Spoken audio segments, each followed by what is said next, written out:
Tears apart like tissue. Good bread, always a plus. West Nanjing Road is one of the most colorful and our favorite parts of Shanghai. It's got household names like millennium and Zhejiang that date back decades, but also innovative establishments like this futuristic bar boutique crossover. After some booze here at the Shanghai Brew House, it was dinner time.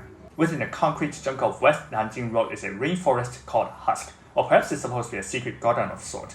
Well, Husk is a best-kept secret. Far from it. The restaurant has been around for a better part of the decade and has developed a reputation among locals and expats alike. I've heard some of my Laowai friends talking about the place, and in case you are a Laowai, Husk offers bilingual service. In fact, we were served by a nice foreigner waitress. The whole dinner was basically 90% English. She even upgraded the steak in a set meal from chuck roll to ribeye, a favorite cut of mine. I told you she was nice. Husk ain't no fancy steakhouse, but steak is one of their specialties, and they have a low-key aging cabinet tucked away in a corner. We had the Australian grain-fed Wagyu ribeye cooked to medium rare. I think they call this a Scotch fillet down under because it isn't bone-in, whereas ribeye is bone-in, similar to a cowboy or tomahawk.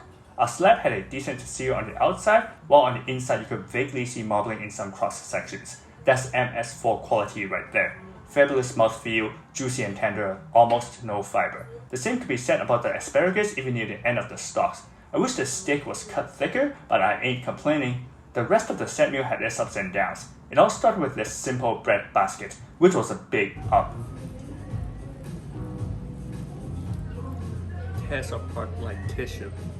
Good bread, always a plus.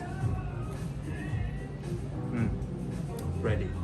A big up, a big plus. And so was this grilled focaccia that arrived with a beef carpaccio and goat cheese gratin. We turned these into meaty, creamy, colorful, open-faced sandwiches. I wish there were a few more slices, but I ain't complaining. The other starter, however, was more mediocre. Garlic fried bullfrog with lemon aioli. Too much crust, too little leg, but the crispy shards of the Auburn batter were delicious with the bright and tangy lemon aioli. Would have been a perfect accompaniment for the beer flight earlier. Aside from the steak, our other main course was roasted duck pizza. We thought it was going to be something along the lines of pan-fried duck confit, but no, it was Peking duck, complete with tianmianjiang, sweet bean sauce, and even individual slices of duck skin. These Chinese elements were complemented by Western elements. The pungent bite of spring onion was replaced by the bitter bite of arugula, and a crab-like steamed pancake was substituted by a thin, crispy pizza crust ever so slightly charred around the circumference. Got a nice tan underneath as well. The two of us came to Husk with half our stomachs full, so at this point we were sufficiently stuffed, but we had to make room for the smoking hot finale.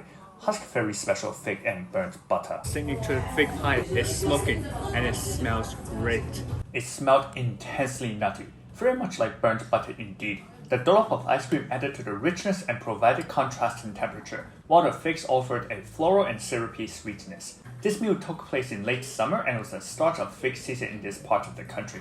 I call that impeccable timing. Figs are widely consumed in China during autumn due to their medicinal properties. I'll write more about that in the description section. 再见